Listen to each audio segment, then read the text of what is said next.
Arsenal have had a U-turn where Mikel Moreno is concerned. We've once again been linked with Pedro Neto, Dominic Solanke, Victor Osimhen, Victor Gyökeres, and many more. And there's even talk of a couple of goalkeepers departing the football club. Big up you lot for tuning in. Don't forget to hit the like button and let's get straight into what's concerning our football club. If you give me 30 seconds or less, I'll share my screen with you guys and we'll get straight into it. Now, as you know, the Athletic, they're in their bag at the moment. There's a lot of clubs are dealing with their transfer business and their transfer news, folks. So scrolling all the way down to what concerns us, in which where Arsenal's concerned, it said what has happened this week. The final group of players who participated at Euro 2024 have now returned to training. Arsenal have welcomed back Saliba, Raya, Declan Rice, Bukayo Saka, and Aaron Ramsdale ahead of friendlies against Lyon and Bayern Leverkusen, which again we'll be doing watch-alongs, people. So that's Wednesday and Sunday. Make sure you've turned on your notification bells. Apparently, well, it's not even apparently, big up Emil Smith-Rowe because he scored recently for Fulham in a pre-season game. Fulham have completed his signing for 34 million. We've allegedly rejected 3 offers for Eddie Nketiah, and apparently there is encouragement with Arsenal to believe they could get the fee they want from Marseille. Do Arsenal look short in any positions after pre-season? Let me know your thoughts, and I believe yes. We haven't got another inside forward or a winger to deputise for Bukayo Saka / provide competition and another layer in our attacking options. Big up Kai Havertz for his second half of the season, and Gabriel Jesus, we hope he can stay fit, but evidently up front. At this moment in time, we haven't brought in a midfielder, and you look at Zinchenko and Kivio, I don't expect them to leave. Speculation over their futures, and there's probably a number of other outgoings. So I would say, yes, we do look short, and 2, a bit like what we were saying last summer, I won't quite say we didn't strengthen last summer with what Timber brings, with what David Raya was bringing, and obviously Declan Rice. But in terms of depth, we all know we've got anything from 11 to 14 players that genuinely are trusted. At this moment in time, the window isn't closed. Have we improved that? The answer is no. Again, we know the season's kicking off for everyone next week, so the window is still open. But I'm sure regardless of, the Euros and the Copa America and the Olympics and the other moving parts that makes this summer transfer window a bit unique, Arsenal would have loved to have done better. Number wise, Arsenal look in decent shape. The issue may have more to do with quality and reliability. Unless the club plan to play Declan Rice in holding midfield, the duo of Thomas Partey and Jorginho may need reinforcing with a younger, more athletic profile. Another potential area to explore is backup for Saka. Fabio Vieira played that role during the US tour, but is not a natural wide man and has played there in official games for Arsenal. Central midfield remains a focus. Arsenal hold an ongoing interest in Real Sociedad midfielder Mikel Moreno. The 28-year-old is hugely admired by Mikel Arteta, but Arsenal are still exploring their options in the midfield market. The Spanish international has an offer to stay with Sociedad, but would be keen to join up with Arteta if an agreement can be reached. Attacking reinforcements would most likely depend upon further outgoing. So unless we see Eddie Nketiah and Reece Nelson depart,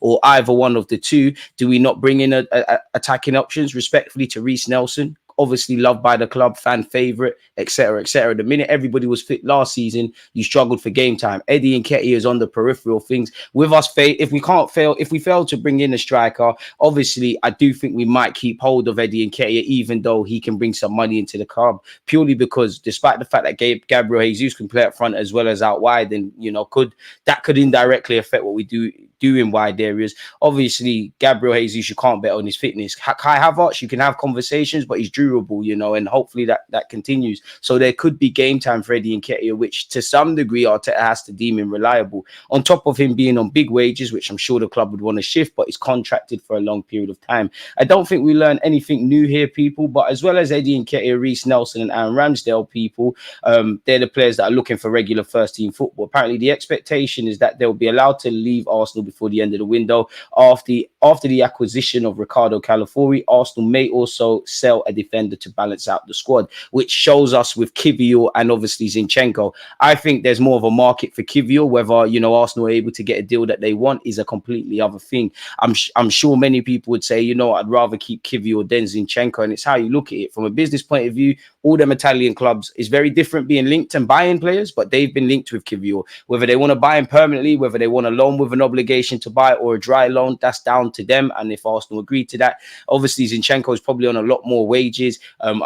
obviously his contract length, he's got 2 years left, but it doesn't seem like there's any tangible interest. Now things can change. He was linked with Newcastle and Bayern Munich. Seems that those things have gone. Again, anything could change in football, but Zinchenko, from the noises we hear from the Athletics and people of that ilk, he wants to fight for his spot. And based on the interviews he's been given, doesn't appear somebody that wants to leave Arsenal anytime soon. Obviously, you'd imagine he's on significantly higher wages than Zinchenko, and it all depends, because say what you want about Zinchenko, Arteta likes him. He is a serial Premier League winner, and for all his cons defensively, which, trust me, people, I'm not trying to see. Again, you know he can do that inverted role. With Kivior, I would say, while he might, you could argue, you know, you're not a left back, you should be playing centre half. With, you know, if everybody's fit, with Gabriel, Big Gabby, Gabriel Magalhaes, Saliba, Tomiyasu, Timber, Benjamin White are all options out wide as well. I mean, at centre half, you'd imagine they're all more likely to play centre half than him. The Timbers, the Tomiyasus, Calafiori as well with centre half. Them names that I just said, they're more likely to play at left back end. What is Kivior's standout attribute? Like with Zinchenko, you know, he can pass the ball and all of that for all his cons, but what is his outstanding attribute? So it all depends. Again, Karl Hein needs to go on loan tomorrow or yesterday, even, people. He did sign a new contract, as it says here, during the summer. He's expected to leave, with Raya and Ramsdale now back in training. Apparently, conversations with Charlton are taking place, people, and also Barnsley are interested. So hopefully he finds the right loan, gets some first team football and more exposure. Keeping up the theme with Moreno, Arsenal are apparently, for all the talk about he's spoken to Arteta and he wants to join, and big up to everyone who saw my video yesterday. Apparently he's back in training and he was accompanied to the training ground of Sociedad's with his agent. Allegedly, Arsenal are yet to contact Real Sociedad about a move for Mikel Moreno, but his arrival at the Emirates is seen as a matter of time. That's according to this report in Spain, who say Arsenal are yet to get in touch, and the Spanish midfielders returned to training with La Real as a result. They explained that despite numerous reports and confidence Arsenal will be signing Moreno this summer, they have not yet contacted Real Sociedad to convey an offer to them. All of the Spanish clubs' focus is currently on Moreno, who has a proposal on the table from Arsenal after they contacted his agents weeks ago. So there's been indirect conversation and maybe not official communication channels, despite reports yesterday being, you know, the complete opposite of such. Real Sociedad have shown a willingness publicly to do a deal, as you've seen with their CEO speaking, but Arsenal are yet to make a firm offer or even get in touch with their Spanish counterparts. It's been suggested they are perhaps hesitant because of his age or the 60 million euros clause in his contract. He's got a year left, so that's a madness. But it does say here, people, that 30 million euros should be enough to do it. And apparently the general consensus is that it is a matter of time before he ends up playing for Arsenal, as he wants to move and they want him. He's also ignored a renewal offer, hinting his future lies away from Sociedad. So we'll have to see what's going on there, people. In relation to Arsenal, again, we've been linked with Gyökeres. I mean, we've spoken about him so many times. He got 43 goals in all competitions last season, and he's been linked with several clubs. And where the striker market is concerned, it isn't flushed with great, outstanding options. I'm sure many Arsenal fans would be enticed about signing him. We've heard previously in the summer that Sporting said, you know, you activate his release clause or forget about it. Reports in the last few weeks have said that they're budging on that and are keen to do a deal for around 60 odd, 70 odd million euros, people. And again, we know Gabriel Jesus and Havertz, you know, they're good players, but where our striking position is, I don't think it fills anyone with absolute confidence. Arsenal would have to dig deep into their pockets to sign the striker, but he could be their missing link in the team and could provide the same impact as Haaland at City. Bit premature to be saying that, as good as he is. You know, Haaland's a unicorn of a forward. We've identified Gyökeres as an alternative, allegedly, to Victor Osimhen, another attacker they have been paired with all summer. Keeping up that, we've also been relinked with Solanke, people, as well as Tottenham Hotspur.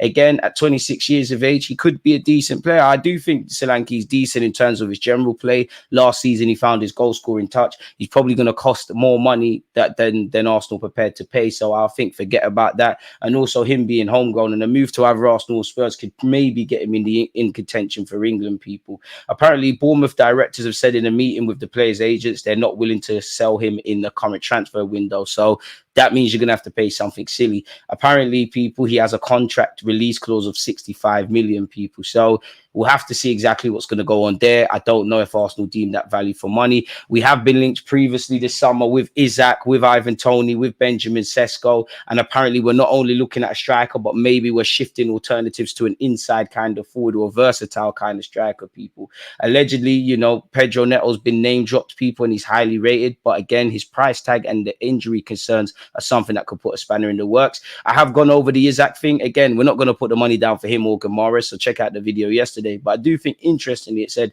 there's also been ongoing tension between St. James's Park hierarchy and Arsenal due to the latter's attitude towards state-owned clubs. Some executives at Arsenal have been at the forefront of moves within the Premier League to restrict the potential financial power of Abu Dhabi-owned Manchester City and Saudi Arabian-owned Newcastle. So it's not just on the football pitch that you're seeing a bit of argy-bargy between Arsenal and Newcastle. It has led to the colder relationships at boardroom level. They said the same about us and West Ham, to be fair. We got Declan Rice, which was all more timely given that Arsenal this summer would have been interested in signing 2 players from the Magpies, Isaac and Gamara's. That probably would have been our whole summer transfer budget. There are 2 players Newcastle are naturally intent on keeping. Apparently, Arsenal's top target back in May was Isaac, but the move didn't go anywhere, as you lot could see there, folks. Again, Carl Hein could be signing for either Barnsley or Charlton, people. We've been linked with a Brazilian wonderkid. I've never seen this individual play. Apparently he's made his debut, for what it's worth. He's a 16-year-old. We'll get onto him in a bit, people, because I have an article that describes that more at depth.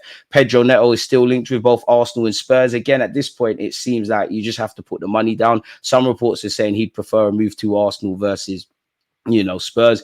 Again, we know Mikel Moreno's returned to preseason training with Sociedad. Just because I mentioned the CEO speaking, just in case you lot haven't seen that, the CEO of Sociedad said, "I don't know. We're aware that Moreno has offers and we know them. The conversations with him and those around him have been very sincere, and I hope his decision is to stay. He already knows that we want him to stay. He has a renewal offer for some time, and if not, we'll try to negotiate the best way out of Sociedad," folks. So we'll have to see exactly what that means. One guy we won't be getting is Julian Alvarez, who's been aggressively linked with Arsenal. David Ornstein tweeted, people, that he has agreed a 95 million euros move to Atletico Madrid.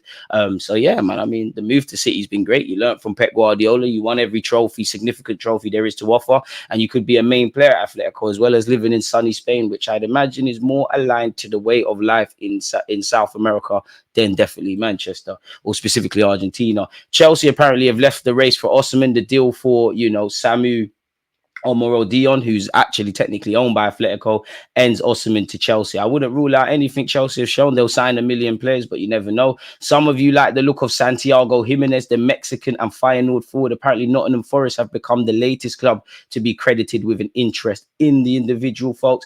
Again, I mentioned the 16-year-old Brazilian wonderkid who allegedly Arsenal have made an offer, as you see here, of more than 25 million for Gabriel Carvalho. Never seen the 16-year-old play, people, but Edu is Brazilian. We need to find those stars of tomorrow. If we are putting 25 million pounds or euros or dollars down for an unproven but maybe talented 16-year-old, there must be something. I don't buy it. I mean, I could be wrong. I should do a scouting video on that. Let me know if you want to see that, people. But we've been linked with him. We've been linked with several Brazilians, really and truly, and it ain't come to anything. But many people say, Edu, you need to start scouting that market for some players of tomorrow. So that would make sense. Again, Smith Rowe scored 7 minutes into his preseason debut for Fulham. Aaron Ramsdale and Sam Johnston are both attracting interest from a number of Premier League clubs, including Southampton, Nottingham Forest and Wolves. Now, I think the Arsenal goalkeeper is better than Sam Johnson, but Aaron Ramsdale's probably on over 100 grand a week. Arsenal want anything reported from 30 all the way to 50 million pounds for Aaron Ramsdale, who did sign a renewal shortly before, obviously, Raya throws him out. Surely it makes more sense to go for Sam Johnson. He seems a bit more attainable for newly promoted Southampton, for Wolves. Although you never know, with our interest allegedly in Pedro Neto and them in Ramsdale, maybe there's some bartering to be doing. And Nottingham Forest, I don't know if they'll put the money down on him, people. Once again, allegedly Chelsea have effectively closed the door on Victor Osimhen.